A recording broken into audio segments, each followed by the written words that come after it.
Hello everyone. इस video में हम लोग बायोलॉजी का एक इम्पॉर्टेंट चैप्टर है जिसको हम लोग इस वीडियो में कंप्लीट करने वाले हैं। ये चैप्टर है ऊतक से संबंधित। इनके प्रीवियस वीडियोस में हम लोगों ने बहुत सारे जो बायोलॉजी और जनरल साइंस के सेगमेंट दिए हुए थे उनको ऑलरेडी कंप्लीट किया हुआ है। आप उन वीडियोज़ को जाके प्लेलिस्ट में देख सकते हैं। आइए अब हम लोग स्टार्ट करते हैं जो अपना मेन टॉपिक है।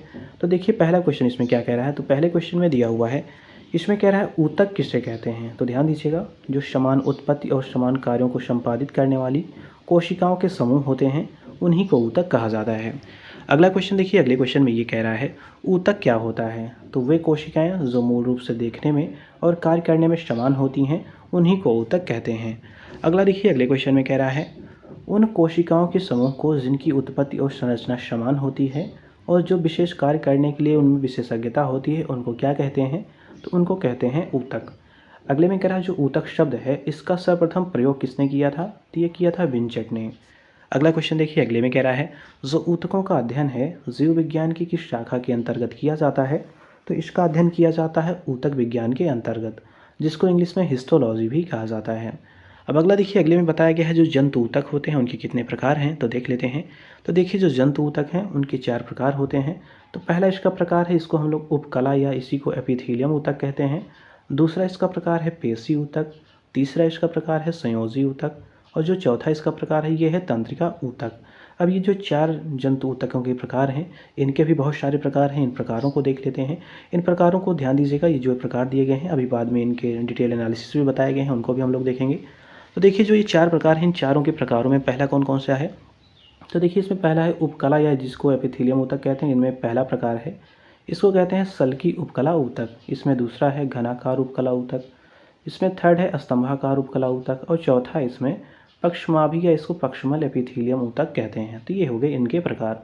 देखिए जो दूसरा है वो है पेशी ऊतक। तो पेशी ऊतक के देखिए 3 प्रकार हैं। इनमें पहला है रेखित पेशी ऊतक, दूसरा है अरेखित पेशी ऊतक और तीसरा है इसमें हृदय पेशी ऊतक। अब देखिए जो तीसरा इसका प्रकार है जिसको हम लोग संयोजी ऊतक कहते हैं। तो देखिए संयोजी ऊतक का यहाँ पे बताया गया ये कितने प्रकार के होते हैं। तो देखिए जो संयोजी ऊतक हैं वो भी 3 प्रकार के होते हैं।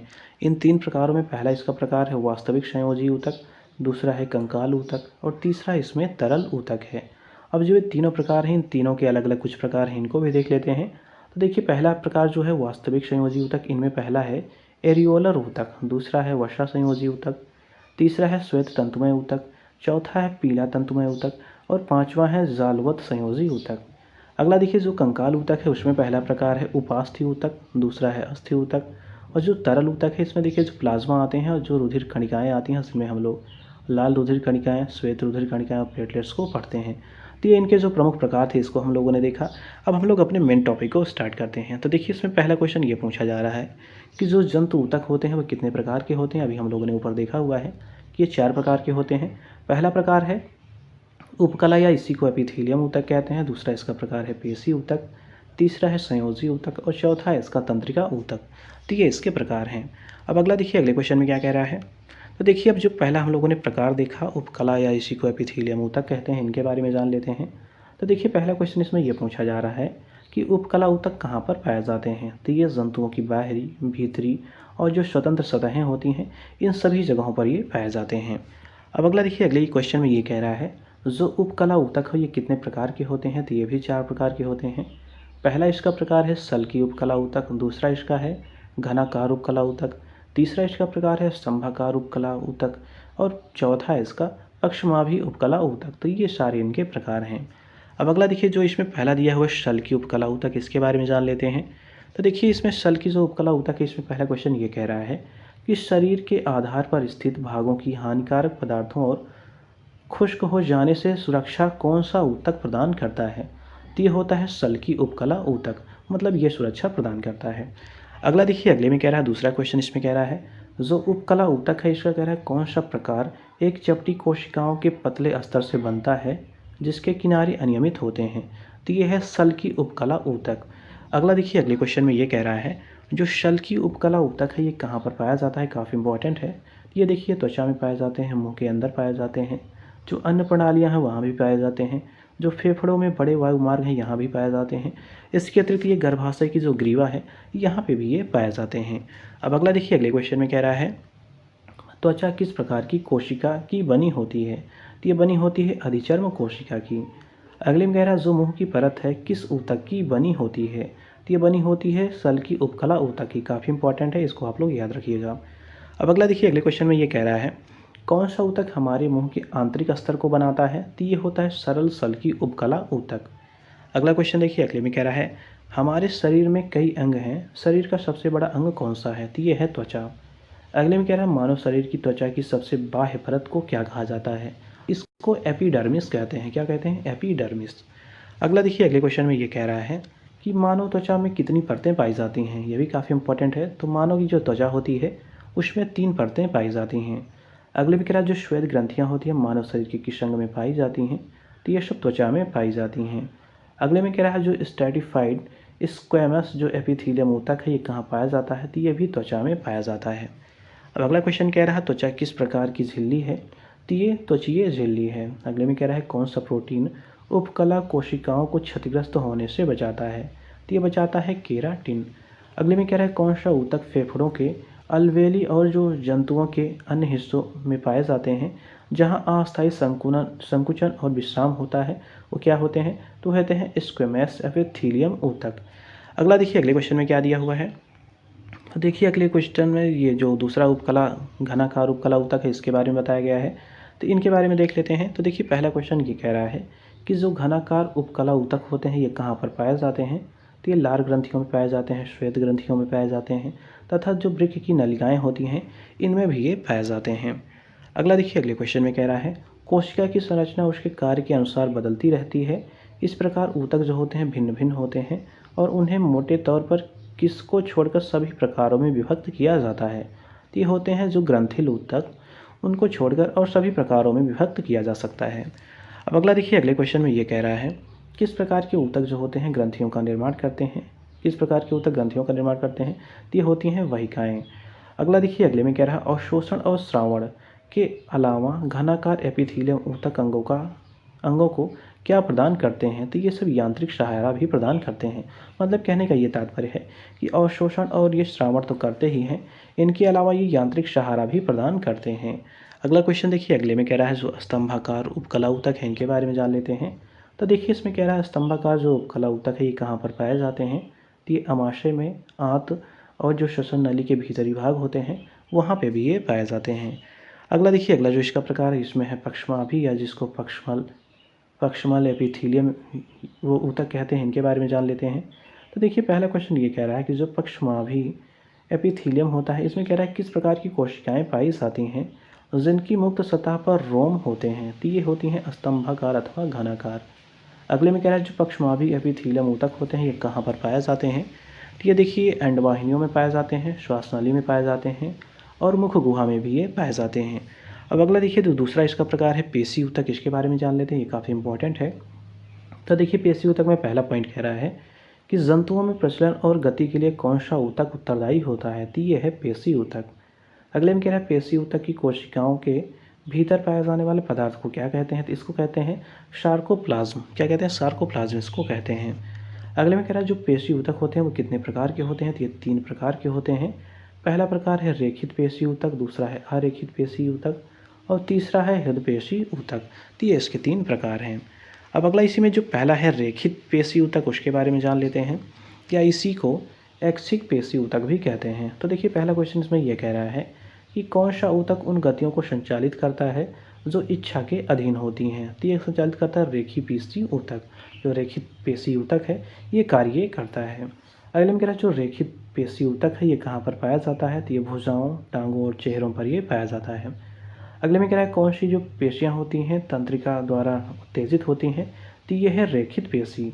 अगला देखिए अगले क्वेश्चन में कह रहा है जो अरेखित या जिसको अनैच्छिक पेशी ऊतक कहते हैं इनके बारे में जान लेते हैं। तो देखिए पहला क्वेश्चन इसमें ये कह रहा है कि जो अरेखित पेशी ऊतक होते हैं किस प्रकार से कार्य करती है, मतलब जो अरेखित पेशी ऊतक है पूछा जा रहा है किस प्रकार से कार्य करती है, तो ये अनैच्छिक रूप से ये कार्य करती है। अगले में कह रहा है जो अरेखित जो पेशी ऊतक हैं ये कहाँ पर पाए जाते हैं, तो ये आहार नाल, मूत्राशय, गर्भाशय की जो भित्तियाँ होती हैं इन सब जगहों पर ये पाया जाता है। अब अगला क्वेश्चन ये कह रहा है कि आहार नाल के एक भाग से दूसरे भाग में भोजन का प्रवाह किस पेशी के संकुचन और प्रसारण के कारण होता है, काफ़ी इंपॉर्टेंट है। तो ये है आरेखित पेशी ऊतक। तो इसी से क्या होता है, इसी से जो आहार नाल का एक भाग होता है उससे दूसरे भाग में भोजन पहुंचता है। तो ये होता है आरेखित पेशी ऊतक। अब अगला देखिए अगले क्वेश्चन में क्या दिया हुआ है। तो देखिए दूसरा इसका प्रकार है जो हृदय पेशी ऊतक, इसके बारे में जान लेते हैं। तो देखिए इसमें पहला क्वेश्चन ये पूछा जा रहा है कि जो हृदय पेशी ऊतक है ये कहाँ पे पाए जाते हैं। तो ये हृदय की दीवारों पर पाए जाते हैं या दीवारों में पाए जाते हैं। अगले में कह रहा है किस ऊतक के जो तंतु होते हैं बड़े तथा शाखावत, अंडाकार तथा केंद्रक युक्त होते हैं। तो ये हैं हृदय पेशी ऊतक। अगले में कह रहा है जो हृदय पेशी होते हैं स्वभावतः किस प्रकार ये कार्य करती हैं जिसमें हमेशा संकुचन और प्रसरण आजीवन चलता रहता है। तो ये सब अनैच्छिक रूप से कार्य करते हैं। अब अगला इसका प्रकार है संयोजी ऊतक, ये भी काफ़ी इंपॉर्टेंट है। तो देखिए पहला पॉइंट इसमें ये कह रहा है कि शरीर के सभी अंगों एवं ऊतकों को जोड़ने का कार्य कौन सा ऊतक करता है। तो ये करता है संयोजी ऊतक। अगले में कह रहा है किस प्रकार के ऊतक में कोशिकाओं की संख्या कम होती है तथा अंतरकोशिकीय पदार्थ अधिक होता है। संयोजी ऊतक। अगला देखिए अगले में कह रहा है जो संयोजी ऊतक है उसमें पाए जाने वाले जो अंतरकोशीय पदार्थ हैं उनको क्या कहा जाता है। तो इनको मैट्रिक्स कहा जाता है। अगले में कह रहा है संयोजी ऊतक कितने प्रकार के होते हैं। तो ये 3 प्रकार के होते हैं। पहला इसका प्रकार है वास्तविक संयोजी ऊतक, दूसरा है कंकाल ऊतक, तीसरा है तरल ऊतक या इसी को संवहनीय ऊतक भी कहा जाता है। तब इसका जो पहला प्रकार है वास्तविक संयोजी ऊतक, इसके बारे में जान लेते हैं। तो देखिए पहला क्वेश्चन इसमें ये पूछा जा रहा है कि जो वास्तविक संयोजी ऊतक हैं वो कितने प्रकार के होते हैं। तो ये भी 5 प्रकार के होते हैं। पहला इसमें प्रकार है एरियोलर ऊतक। यहाँ से जो ये पाँचों दिए गए हैं काफ़ी इंपॉर्टेंट हैं, इसको आप लोग याद रखिएगा। तो देखिए जिसमें पहला प्रकार है एरियोलर ऊतक, दूसरा है वसा संयोजी ऊतक, तीसरा है श्वेत तंतुमय ऊतक, चौथा है पीला तंतुमय ऊतक और पांचवा है जालवत संयोजी ऊतक। तो ये इनके 5 प्रकार हैं।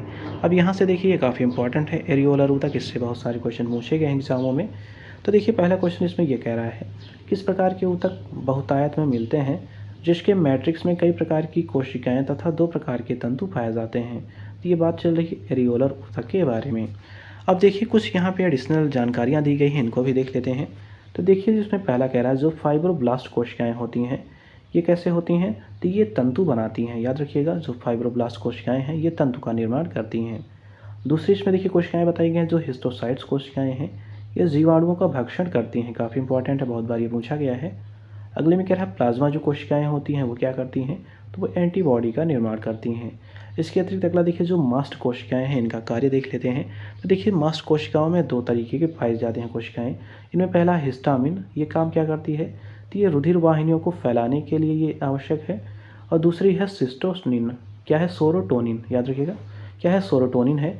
ये काम क्या करती है। तो रुधिर वाहिनियों को ये सिकोड़ने के लिए उत्तरदायी होती है। ये क्या है, ये सब मास्ट कोशिकाओं के प्रकार हैं। अब अगला देखिए अगला क्वेश्चन क्या दिया हुआ है। तो देखिए इसमें तीसरा भी एक प्रकार है वो है हिपैरिन। तो हिपैरिन का क्या कार्य है। तो ये देखिए ये रुधिर के एंटी कोएगुलेट के लिए ये उत्तरदायी होता है। मतलब जो हिपैरिन का काम है वो एंटी कोएगुलेट का ये काम करता है। अगला देखिए अगले में बताया गया जो श्वेत कण होते हैं इनके बारे में जान लेते हैं। तो देखिए श्वेत कण में क्या है, लिम्फोसाइट्स हैं, इओसिनोफिल हैं और न्यूट्रोफिल शामिल होते हैं। अब अगला है श्वेत तंतु, ये क्या है। तो ये कोलेजन रसायन से ये बने होते हैं। अगले में कह रहा है जो पीला तंतु है वो क्या है। तो वह एलास्टिन पदार्थ के ये बने होते हैं। अब अगला देखिए अगले में कह रहा है जो हिस्टामिन है, ध्यान दीजिएगा, जो हिस्टामिन स्रावक कोशिकाएं हैं पूछा जा रहा है वो कहाँ पे पाई जाती हैं। तो ये सब एरियोलर ऊतक में पाई जाती हैं। अगले में कह रहा है जो एरियोलर ऊतक है उनके प्रमुख कार्य कौन कौन से हैं। तो ये देखिए त्वचा व मांसपेशियों अथवा 2 मांसपेशियों को ये जोड़ने का काम करता है। काफ़ी इंपॉर्टेंट है, इनके कार्य याद रखिएगा। तो ये त्वचा और मांसपेशियों अथवा कह रहा है 2 मांसपेशियों को ये जोड़ने का काम करता है। कौन है ये। तो ये है एरियोलर ऊतक। दूसरा इसमें ये कह रहा है कि ये विभिन्न आंतरिक जो रचनाएं होती हैं उनको बांधकर उन्हें अपने स्थान पर रखने में भी ये मदद करता है। अगला इसका कार्य है लिम्फोसाइट का संबंध एंटीबॉडी संश्लेषण से भी है। ये भी बात आप लोग याद रखिएगा। जो लिम्फोसाइट्स होते हैं इनका संबंध एंटीबॉडी के संश्लेषण से होता है। अब अगला देखिए अगले हैं जो वसा ऊतक, इनके बारे में जान लेते हैं। तो देखिए पहला क्वेश्चन इसमें ये पूछा जा रहा है कि जो वसा ऊतक होते हैं ये कहाँ पर पाए जाते हैं। तो ये जो त्वचा के नीचे चर्बी होती है उसके रूप में आंतरिक अंगों के बीच तथा मेढक के वृक्क के शीर्ष पर स्थित जो वसा भुजाएँ होती हैं या जो वसापुंज होते हैं उनके बीच में ये पाए जाते हैं। अगला देखिए अगले में कह रहा है त्वचा के नीचे और आंतरिक अंगों के बीच में कौन सा ऊतक बनता है। तो ये होता है वसा ऊतक। अगले में कह रहा है किस प्रकार की जो ऊतक हैं कोशिकाएं हैं वसा संग्रहण के लिए विशिष्ट होती हैं। तो ये है वसा कोशिकाएं या वसा ऊतक जिनको कहते हैं। तो वसा ऊतक क्या काम करता है। तो ये कोशिकाएं जो होती हैं ये वसा संग्रहण के लिए विशिष्ट काम करती हैं। अब अगला देखिए, अगले में कह रहा है कौन सा ऊतक संचित भोज्य पदार्थ के रूप में कार्य करता है, तो यह है वसा संयोजी ऊतक। अगले में कह रहा है किस ऊतक के अधिक मात्रा में संचयित होने से शरीर मोटा हो जाता है, तो यह है वसा ऊतक। अब अगला देखिए, अगला है श्वेत तंतुमय ऊतक। इनके बारे में जान लेते हैं। तो देखिए, पहला क्वेश्चन इसमें यह कह रहा है कि कौन सा ऊतक जो टेंडन होता है उसका निर्माण करता है, जो मांसपेशियों को अस्थियों से अथवा दूसरी मांसपेशियों को ये जोड़ने का काम करता है, तो यह है श्वेत तंतुमय ऊतक। अगले में कह रहा है कौन सा अत्यधिक मजबूत तथा आंशिक लचीले होते हैं, तो यह है श्वेत तंतुमय ऊतक। अब अगला देखिए, जो पीला तंतुमय ऊतक है इसके बारे में जान लीजिए। देखिए, इसमें पहला ये कह रहा है कौन सा ऊतक लिगामेंट का निर्माण करता है, जो अस्थियों को अस्थियों से जोड़ने का कार्य करता है, तो ये करता है पीला तंतुमय ऊतक। अब अगला देखिए, अगले में कह रहा है कौन से जो ऊतक होते हैं अत्यधिक मजबूत तथा लचीले होते हैं, तो ये होते हैं पीले तंतुमय ऊतक। मतलब ये अत्यधिक मजबूत भी होते हैं, मजबूत होने के साथ साथ ये लचीले भी होते हैं। अब अगला देखिए, अगले क्वेश्चन में क्या कह रहा है। तो देखिए, इसका दूसरा जो प्रकार है जिसको हम लोग जालवत संयोजी ऊतक कहते हैं, इनके बारे में जान लेते हैं। तो देखिए, पहला क्वेश्चन इसमें यह कह रहा है कि किस प्रकार के ऊतक में तारा जैसी कोशिकाएं पाई जाती हैं, तो ये होता है जालवत संयोजी ऊतक। अगले में कह रहा है जो जालवत संयोजी ऊतक होते हैं ये कहाँ पर पाए जाते हैं, तो ये प्लीहा, यकृत और अस्थिमज्जा, इन जगहों पर ये पाए जाते हैं। अब अगला देखिए, अगले में कह रहा है जो कंकाल ऊतक है इसके बारे में। तो देखिए, पहला क्वेश्चन इसमें ये कह रहा है कि कौन सा ऊतक शरीर को अन्य ऊतकों को सहारा प्रदान करता है और उन्हें मजबूती से जोड़ता है, तो ये होता है कंकाल ऊतक। अगले में कह रहा है कौन सा ऊतक हमेशा शरीर के अंदर रहता है और शरीर का अंतः कंकाल बनाता है, तो यह है कंकाल ऊतक। अगला देखिए, अगले क्वेश्चन में ये कह रहा है कौन सा ऊतक कोमल अंगों जैसे मस्तिष्क की रक्षा करता है, तो इसी को कंकाल ऊतक कहते हैं। अगले में कह रहा है जो कंकाल ऊतक है वो कितने प्रकार के होते हैं, तो ये दो प्रकार के होते हैं। पहला है उपास्थि ऊतक और दूसरा है अस्थि ऊतक। अब जो इसका उपास्थि ऊतक है इसके बारे में जान लेते हैं। तो देखिए, पहला क्वेश्चन इसमें यह कह रहा है उपास्थि ऊतक में, इसमें कह रहा है किस ऊतक का मैट्रिक्स जो होता है लसलसा होता है, जिसमें बहुत सी पतले और महीन क्लोजन तंतु पाए जाते हैं, तो ये बात चल रही है उपास्थि ऊतक के बारे में। अब अगला देखिए, अगले क्वेश्चन में ये कह रहा है कि जो उपास्थि ऊतक हैं इनके मैट्रिक्स की रचना एक प्रकार के प्रोटीन से होती है जिसे क्या कहते हैं, तो इसको कॉन्ड्रिन कहते हैं। क्या कहते हैं? कॉन्ड्रिन इसको कहा जाता है। अगले में कह रहा है उपास्थि का कार्टिलेज अस्थियों के जोड़ को क्या बनाती है, तो ध्यान दीजिए कि ये कह रहा है कि जो उपास्थि का कार्टिलेज होता है अस्थियों के जोड़ को ये क्या बनाता है, तो ये चिकना बनाता है। अगले में कह रहा है उपास्थि ऊतक कहाँ पर पाए जाते हैं, काफ़ी इंपॉर्टेंट है। तो ये देखिए, नाक, बाह्यकर्ण जो है, श्वासनाली, कंठ, स्टर्नम तथा जो अंतरकोशिकीय स्थान होते हैं यहाँ पे ये पाए जाते हैं। अब अगला है अस्थि, इसके बारे में जान लेते हैं। तो देखिए, कह रहा है किस ऊतक की कोशिकाएं जो होते हैं ऑस्टियोब्लास्ट कहलाती हैं, तो ये होती हैं अस्थि। अगले में कह रहा है अस्थि मैट्रिक्स, जो अस्थि मैट्रिक्स है किसकी उपस्थिति के कारण ये कठोर होता है, तो ये कैल्शियम तथा फास्फोरस जो लवण होते हैं उनके कारण ये कठोर होता है। अगले में कह रहा है अस्थि के मध्य में एक गुहा पाई जाती है जो किससे भरी होती है, तो ये अस्थि मज्जा जिसको बोन मैरो कहते हैं इससे ये भरी हुई होती है। अब अगला देखिए, अगले में कह रहा है जो तरल ऊतक है जिसको संवहनीय ऊतक कहते हैं, इनके बारे में जान लेते हैं। तो देखिए, पहला क्वेश्चन इसमें कह रहा है कि किसे तरल संयोजी ऊतक कहा जाता है, तो रक्त या जो रुधिर और जो लसिका है इनको क्या कहा जाता है, इनको तरल संयोजी ऊतक कहा जाता है। अब अगला देखिए, अगले में कह रहा है रक्त या रुधिर के तरल भाग को क्या कहा जाता है, जिसमें रुधिर जो कणिकाएं हैं वो तैरती रहती हैं, तो इसी को प्लाज्मा कहा जाता है। अगला कह रहा है प्लाज्मा क्या है, तो ये हल्के पीले रंग का एक चिपचिपा क्षारीय द्रव है। अब अगला देखिए, अगले क्वेश्चन में क्या कह रहा है। तो देखिए, अगले क्वेश्चन में ये कह रहा है कि आयतन के अनुपात में संपूर्ण शरीर का प्लाज्मा कितने प्रतिशत भाग होता है, तो ये होता है 55% भाग। अगले में कह रहा है जो रुधिर कणिकाएं हैं कितने प्रकार की होती हैं, तो ये 3 प्रकार की होती हैं। पहला है लाल रुधिर कणिकाएं, दूसरी है श्वेत रुधिर कणिकाएं और तीसरा इनका प्रकार है प्लेटलेट्स। तो ये इनके 3 प्रकार हैं। अब आरबीसीज के बारे में जान लेते हैं जिनको लाल रुधिर कणिकाएं कहते हैं। तो देखिए, पहला क्वेश्चन इसमें ये पूछा जा रहा है कि जो लाल रुधिर कणिकाएं होती हैं रुधिर कणिकाओं को कितने प्रतिशत होती हैं, मतलब जो रुधिर कणिकाएं हैं उनका कितना परसेंटेज लाल रुधिर कणिकाएं होती हैं, जिनको कह रहा है एरिथ्रोसाइट्स भी कहते हैं, तो ये होती हैं 99%। अगले में कह रहा है लाल रुधिर कणिकाओं में कौन सा प्रोटीन रंजक पाया जाता है जिनके कारण इन कणों का रंग लाल होता है, तो इनमें पाया जाता है हीमोग्लोबिन। अगला देखिए, अगले में कह रहा है कौन सी रुधिर कणिकाएं केवल कशेरुकी प्राणियों में पाई जाती हैं, तो ये लाल रुधिर कणिकाएं होती हैं। अगले में कह रहा है लाल रुधिर कणिकाओं का निर्माण कहाँ पर होता है, तो ये होता है अस्थिमज्जा में इनका निर्माण होता है। अगले में कह रहा है स्तनधारी प्राणियों में कौन सा ऐसा प्राणी है जिसकी लाल रुधिर कणिकाओं में केंद्रक पाया जाता है, तो ये होता है ऊँट। अब अगला देख लीजिए अगले में क्या दिया हुआ है। तो देखिए अगला है श्वेत रक्त कणिकाएं, जिनको हम लोग WBCs कहते हैं। तो देखिए पहला क्वेश्चन इसमें ये कह रहा है कि जो श्वेत रक्त कणिकाएं होती हैं वो कैसी होती हैं, जिन्हें ल्यूकोसाइट्स भी कहा जाता है। तो ये अनियमित आकृति की होती हैं, लेकिन इनमें केंद्रक पाया जाता है तथा हीमोग्लोबिन ये रहित होती हैं। अगला देखिए अगले क्वेश्चन में ये कह रहा है मनुष्य के शरीर में श्वेत रक्त कणिकाओं की संख्या लगभग कितनी होती है। तो ये 5 से 9,000 तक ये होती है। अगले में कह रहा है जो श्वेत रक्त कणिकाएं होती हैं उनका कौन सा भाग जो एंटीबॉडी है उसका निर्माण करता है। तो जो लिम्फोसाइट्स होते हैं यही एंटीबॉडी का निर्माण करते हैं।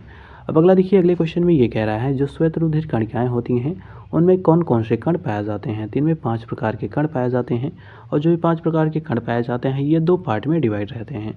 तो देखिए इसका पहला एक प्रकार होता है जिसको हम लोग ग्रैनुलोसाइट्स कहते हैं। तो इनमें 3 प्रकार के कण पाए जाते हैं। तो पहला इसमें प्रकार है न्यूट्रोफिल, दूसरा है इओसिनोफिल और तीसरा है बेसोफिल।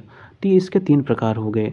अब दूसरा इसमें जो पार्ट है जिसको हम लोग ग्रैनुलोसाइट्स कहते हैं, इनमें इसके 2 पार्ट और डिवाइड रहते हैं, तो जिनको हम लोग चौथा कह सकते हैं। 3 ऊपर हम लोगों ने देखा हुआ है। तो चौथा होता है लिम्फोसाइट्स और 5वां होता है मोनोसाइट्स। इस प्रकार देखिए पहला इसमें क्वेश्चन पूछा गया था कि जो श्वेत रुधिर कणिकाएं होती हैं उनमें कौन कौन से कण पाए जाते हैं। तो यही 5 कण इनमें पाए जाते हैं। अब अगला देखिए दूसरा है जो रुधिर प्लेटलेट्स होता है जिसको हम लोग थ्रोम्बोसाइट्स कहते हैं। इनके बारे में जान लेते हैं। तो देखिए पहला क्वेश्चन इसमें ये कह रहा है कौन सी रुधिर कणिकाएं केवल स्तनधारियों वर्ग के रक्त में ही पाई जाती हैं। तो ये होता है प्लेटलेट्स। अगले में कह रहा है जो रुधिर प्लेटलेट्स होते हैं इनका मुख्य कार्य क्या है। तो ये शरीर के कट जाने पर जो रक्त का बहाव होता है उसको रोकने का ये कार्य करते हैं। अगले में कह रहा है रक्त का थक्का बनाने की कौन सी कोशिकाएं मदद करती हैं। तो ये रुधिर प्लेटलेट्स होती हैं, जिनको हम लोग थ्रोम्बोसाइट्स भी कहते हैं। अगले में कह रहा है रुधिर का प्रमुख कार्य क्या है। तो ये परिवहन तथा जो ताप नियंत्रण होता है शरीर का उसका कार्य करते हैं। अब अगला देखिए अगले क्वेश्चन में क्या दिया हुआ है। तो देखिए अगला है तंत्रिका ऊतक। इसके बारे में जान लेते हैं, काफ़ी इंपॉर्टेंट ऊतक है। तो देखिए पहला क्वेश्चन इसमें ये कह रहा है किन ऊतक कोशिकाओं को तंत्रिका ऊतक या इसको न्यूरॉन कहा जाता है। तो कहते हैं तंत्रिका ऊतक को। अगले में कह रहा है संवेदना को शरीर के एक भाग से दूसरे भाग में भेजने का कार्य कौन करता है। तो ये करता है तंत्रिका ऊतक। मतलब जो संवेदनाएं होती हैं पूरे शरीर में भेजी जाती हैं तंत्रिका ऊतक के माध्यम से। अब अगला देखिए अगले क्वेश्चन में ये कह रहा है कि जो तंत्रिका ऊतक है उसकी इकाई क्या है। तो ये है न्यूरॉन।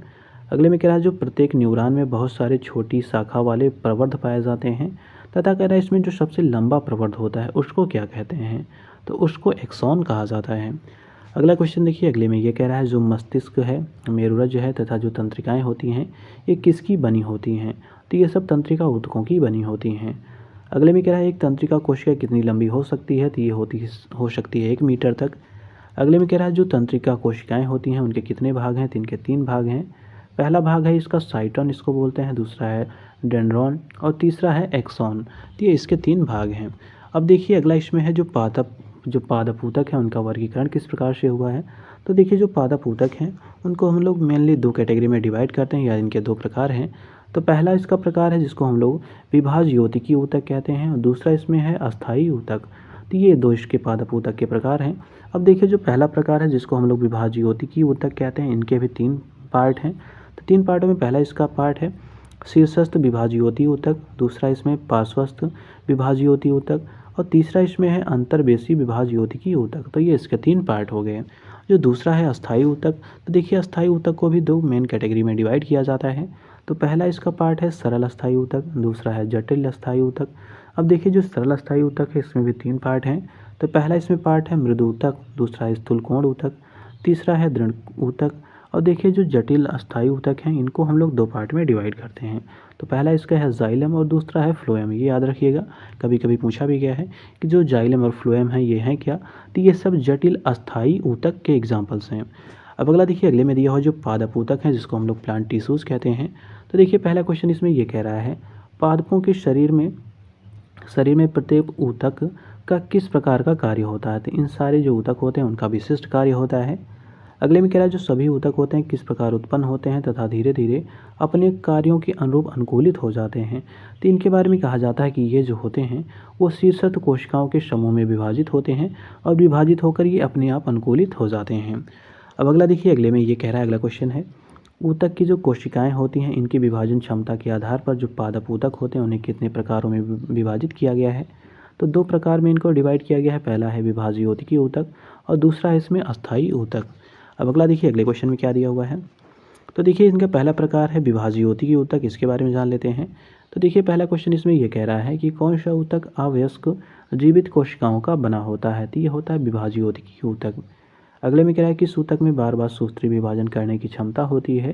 तो यह है विभाज्य योतिकीय ऊतक। ये याद रखिएगा, बार बार अगर विभाजन हो रहा है तो इसका नाम भी वैसे है विभाज्य योतिकीय ऊतक। अब अगला देखिए अगले क्वेश्चन में ये कह रहा है किस ऊतक की जो कोशिकाएं होती हैं घने कणयुक्त कोशिका द्रव्य से भरी होती हैं। तो ये है विभाज्य योतिकीय ऊतक।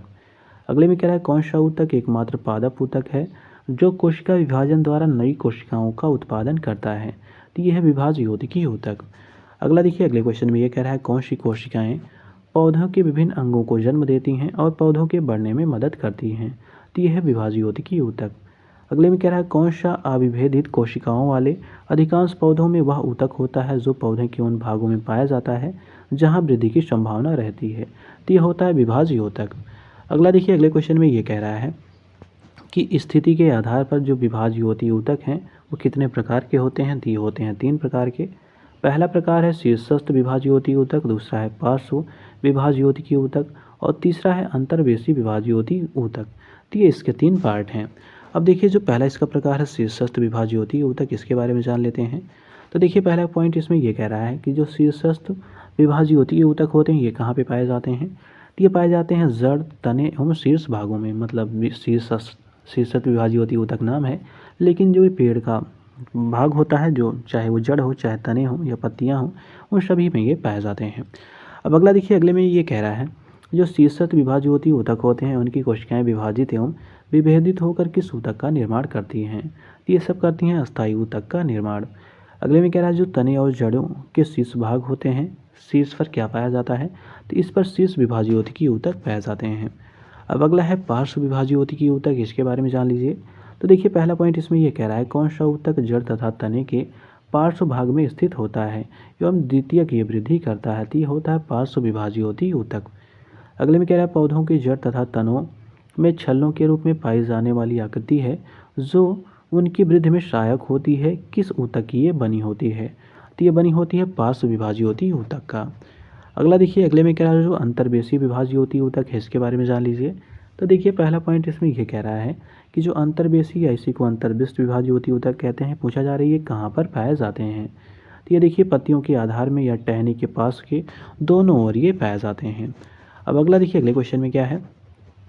तो देखिए अगला है अस्थायी ऊतक, इसके बारे में जान लीजिए। तो देखिए पहला क्वेश्चन इसमें यह कह रहा है कि जो विभाज्य योतिकीय ऊतक है इसकी वृद्धि के फलस्वरूप किस ऊतक का निर्माण होता है जिसमें विभाजन की क्षमता नहीं होती है। तो ये होता है अस्थायी ऊतक। अगला देखिए अगले में ये कह रहा है कि जो अस्थायी ऊतक होते हैं उनके निर्माण के लिए एक अस्थायी संरचना, आकार और क्रिया अपनाने की प्रक्रिया को क्या कहते हैं। तो इसको कहा जाता है विभेदन। अगला देखिए अगले में कह रहा है जो संरचना के आधार पर अस्थायी ऊतक कितने प्रकार के होते हैं। तो 2 प्रकार के होते हैं, पहला है सरल ऊतक और दूसरा है जटिल ऊतक। तो ये इसके 2 प्रकार हैं। अगले में कह रहा है जो सरल अस्थायी ऊतक हैं इनमें देखिए पहला क्वेश्चन ये कह रहा है जो सरल अस्थायी ऊतक किन कोशिकाओं के बने होते हैं। तो ये समरूप कोशिकाओं के बने होते हैं। अगले में कह रहा है जो सरल अस्थायी ऊतक होते हैं वो कितने प्रकार के होते हैं। तो ये 3 प्रकार के होते हैं, पहला इसका प्रकार है मृदूतक, दूसरा है स्थूलकोण ऊतक और तीसरा है इसका दृढ़ ऊतक। अब देखिए जो पहला प्रकार है जिसको हम लोग मृदूतक कहते हैं इसके बारे में जान लीजिए। देखिए पहला क्वेश्चन कह रहा है मृदूतक कहाँ पर पाए जाते हैं। तो ये नए तने, जड़ व पत्तियों के जो एपिडर्मिस होता है और जो कॉर्टेक्स होता है यहाँ पर ये पाए जाते हैं। अगला देखिए अगले क्वेश्चन में ये कह रहा है कुछ मृदूतकों में क्लोरोफिल पाया जाता है जिसके कारण प्रकाश संश्लेषण की क्रिया संपन्न होती है। इन ऊतकों को क्या कहते हैं। तो इनको हरित ऊतक या इसी को क्लोरेन्काइमा कहते हैं। अगला देखिए अगले में कह रहा है जो जलीय पौधे होते हैं उनमें तैरने के लिए मृदूतक के बीच में गुहिकाएँ जिसको हम लोग कैविटीज़ कहते हैं ये पाई जाती हैं। ये किस प्रकार के मृदूतक को कहते हैं। तो ये होते हैं वायुतक या इन्हीं को एरेनकाइमा ऊतक भी कहते हैं। अगले में कह रहा है कि ऊतक का जो अंतर कोशिकीय क्षेत्र होता है वो बड़ा होता है। तो ये होता है मृदूतक पेरेन्काइमा का। अगला देखिए जो मृदूतक हैं इनके प्रमुख कार्य क्या है, काफ़ी इंपॉर्टेंट है, इसको आप लोग याद रखिएगा। तो देखिए पहला इसका कार्य है कि जो मृदूतक होते हैं एपिडर्मिस के रूप में पौधे को संरक्षण प्रदान करते हैं। दूसरा कार्य है पत्तियों में ये भोजन का निर्माण करते हैं मृदूतक। तीसरा है मृदूतक संचित क्षेत्र में भोजन का संचय करते हैं। अगला देखिए अगले में कह रहा है यह उत्सर्जित पदार्थों जैसे गोंद, रेजिन और टेनिन को संचित भी ये करते हैं। इसके अतिरिक्त इनका ये कार्य है कि ये भोजन के जो पार्श्व होते हैं उनमें चालन में ये सहायक होते हैं। अगले में कह रहा है मृदुतक में पाए जाने वाले जो अंतरकोशिकीय स्थान होते हैं वो गैसीय विनिमय में भी ये सहायक होते हैं। अब अगला देखिए, अगला क्या दिया हुआ है। तो देखिए अगला दिया हुआ है स्थूल कोण ऊतक, इसके बारे में जान लीजिए। तो देखिए इसमें पहला ये कह रहा है किस ऊतक की कोशिकाएं जीवित केंद्रक युक्त, लंबी या अंडाकार या बहुभुजी तथा रसधानी युक्त होती हैं और इनकी भित्ति के किनारों पर सेल्यूलोज होने से स्थूलन होता है। तीन बात चल रही है स्थूल कोण ऊतक के बारे में।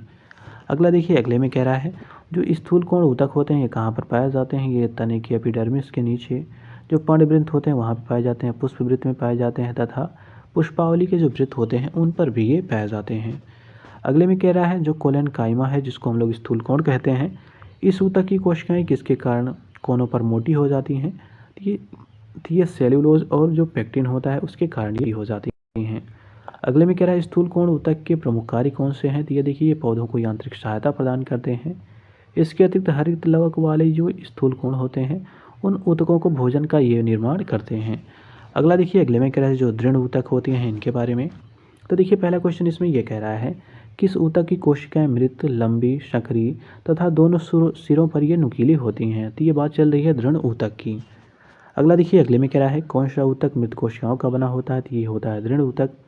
अगले में कह रहा है दृढ़ ऊतक कहाँ पर पाए जाते हैं। तो ये तने, पत्तियों की सिरों, फलों तथा बीजों के बीजावरण तथा नारियल के बाहरी जो रेशेदार छिलके होते हैं उनमें ये पाए जाते हैं। अगला कह रहा है जो कॉर्टेक्स है या पेज साइकिल जो है तथा संवहन बंडल में कौन सा ऊतक पाया जाता है। तो इनमें पाए जाते हैं दृढ़ ऊतक। अगले में कह रहा है किस ऊतक में जीवद्रव्य नहीं पाया जाता तथा जिसकी भित्ति लिग्निन के जमाव के कारण मोटी होती है। तो ये होता है दृढ़ ऊतक। अगले में कह रहा है किसके जमाव के कारण जो दृढ़ ऊतक होता है इसकी कोशिकाएं मोटी हो जाती हैं। तो ये होता है लिग्निन के कारण। अगला देखिए, अगले में कह रहा है कौन सा ऊतक एक पौधे को कठोर और मजबूत बनाता है। तो ये बनाता है दृढ़ ऊतक। अगले में कह रहा है नारियल की छाल का निर्माण किस ऊतक के द्वारा होता है। तो ये दृढ़ ऊतक के द्वारा इसका निर्माण होता है। अगले में कह रहा है जो पौधों में लचीलापन होता है किस ऊतक के कारण होता है। तो ये दृढ़ ऊतक के कारण पौधों में लचीलापन होता है। अब दृढ़ ऊतक के प्रमुख कार्य जान लीजिए। तो देखिए पहला इसका कार्य ये है कि ये पौधों को यांत्रिक सहारा प्रदान करता है। दूसरा इसका कार्य ये पौधों की आंतरिक भागों की रक्षा करता है। थर्ड इसका काम है पौधों के बाह्य परतों में यह रक्षात्मक ऊतक के रूप में कार्य करता है। चौथा कार्य ये पौधों को सामर्थ्य, दृढ़ता तथा लचीलापन प्रदान करता है। तो ये इसके प्रमुख कार्य हैं। अब अगला देखिए, अगला क्या है। तो देखिए अगला है जटिल ऊतक। उसके बाद ये दो और टॉपिक बचेगा, दो छोटे छोटे टॉपिक हैं, उसके बाद ये कंप्लीट हो जाएगा। तो देखिए कह रहा है जो जटिल अस्थायी ऊतक है उनमें पहला क्वेश्चन ये कह रहा है कि जटिल अस्थायी ऊतक किस प्रकार की कोशिकाओं के बने होते हैं। तो ये दो या दो से अधिक कोशिकाओं से मिलकर बने होते हैं। अगले में कह रहा है जटिल ऊतक किस प्रकार कार्य करते हैं। तो ये एक इकाई के रूप में काम करते हैं। अगले में कह रहा है जटिल ऊतक कितने प्रकार के होते हैं। तो दो प्रकार के होते हैं, पहला है जाइलम और दूसरा है फ्लोएम। अगले में कह रहा है जाइलम और फ्लोएम मिलकर किसका निर्माण करते हैं। तो ये संवहन बंडल का निर्माण करते हैं। अभी ऊपर हम लोगों ने देखा था। तो ये जो जाइलम और फ्लोएम मिलते हैं ये संवहन बंडल का निर्माण करते हैं। अगले में कह रहा है कौन से ऊतक संवहन पुल बनाते हैं। तो ये जाइलम और फ्लोएम जो होते हैं वो संवहन पुल बनाते हैं। अगले में कह रहा है वृक्षों में सामग्री के परिवहन में सहायक ऊतकों को क्या कहा जाता है। इनको संवहनीय ऊतक कहा जाता है। अब ये जो जाइलम बचा उसके बाद फ्लोएम बचेगा, इन्हीं दोनों को हम लोग कंप्लीट कर लेंगे तो ये जो पूरा टॉपिक है ये कंप्लीट हो जाएगा। अब अगला देखिए, अगला है जो जाइलम, इसके बारे में। तो जाइलम में पहला कह रहा है कि जाइलम क्या है। तो ये एक जटिल अस्थायी ऊतक है। याद रखिए क्या है, ये एक जटिल अस्थायी ऊतक है। अगले में कह रहा है जाइलम ऊतक कहाँ पर पाया जाता है। तो ये पौधों के जड़ों, तनों और पत्तियों में ये पाया जाता है। अगला देखिए, अगले में कह रहा है जड़ों द्वारा अवशोषित जल तथा खनिज लवण को पौधे के विभिन्न भाग होते हैं उन तक कौन पहुँचाता है। तो ये पहुँचाता है जाइलम। अगले में कह रहा है जाइलम कितनी प्रकार की कोशिकाओं से मिलकर बना होता है। तो 4 प्रकार की कोशिकाओं से मिलकर बना होता है। पहली है वाहिकाएं, दूसरा है ट्रैकेट्स, तीसरे हैं जाइलम तंतु और चौथे हैं जाइलम प्रदूतक। तो ये 4 जो कोशिकाएं हैं उनसे मिलकर ये जाइलम बना होता है। अब जो फ्लोएम है ये कंप्लीट हो जाएगा तो ये हम लोग पूरा लेक्चर कंप्लीट कर लेंगे। तो देखिए फ्लोएम में पहला क्वेश्चन ये कह रहा है कि फ्लोएम है क्या। तो ये एक जटिल अस्थायी ऊतक है। तो ध्यान दीजिएगा, चाहे जाइलम हो या फ्लोएम हो, दोनों एक जटिल अस्थायी ऊतक हैं। अगले में कह रहा है फ्लोएम कहाँ पर पाए जाते हैं। तो ये पौधों की जड़ों, तने और जो पत्तियाँ होती हैं उनमें पाए जाते हैं। अगले में कह रहा है पत्तियों द्वारा तैयार भोज्य पदार्थ होता है उसको पौधों के विभिन्न भागों तक कौन पहुँचाता है। तो ये पहुँचाता है फ्लोएम। अगले में कह रहा है अतनुकारी शर्करा के रूप में शर्करा का परिवहन कौन करता है, तो ये फ्लोएम करता है। अगले में कह रहा है कौन सा ऊतक पौधे के प्रकाश संश्लेषण हिस्सों से सामग्री के परिवहन में मदद करता है, तो ये करता है फ्लोएम। अगला देखिए अगले में कह रहा है फ्लोएम कितनी प्रकार की कोशिकाओं या तत्वों से मिलकर बना होता है, तो ये 4 प्रकार से मिलकर बना होता है। पहला इसमें है चलनी नलिकाएं, दूसरी हैं सहकोशिकाएं, तीसरी हैं फ्लोएम तंतु और चौथा है फ्लोएम मृतूतक। तो ये 4 जो कोशिकाएं होती हैं उनसे मिलकर फ्लोएम बना होता है। अब अगला देखिए, तो देखिए इस प्रकार हम लोगों ने ये पूरा टॉपिक दिया हुआ था ऊतक से रिलेटेड, उसको हम लोगों ने कंप्लीट कर लिया। जो ये अगला टॉपिक है ये कंकाल तंत्र, इसको हम लोगों ने ऑलरेडी कवर किया हुआ है। इस प्रकार इसमें कुछ रेस्ट टॉपिक बचे हुए हैं, उसके बाद ये पूरा बायोलॉजी का सेक्शन कंप्लीट हो जाएगा। इसके बाद हम लोग ज्योग्राफी, हिस्ट्री जो बहुत सारे और स्टैटिक जीके के सेगमेंट हैं उनको भी हम लोग इसी प्रकार से कंप्लीट करेंगे। तो मिलते हैं अगले वीडियो में एक नए टॉपिक के साथ।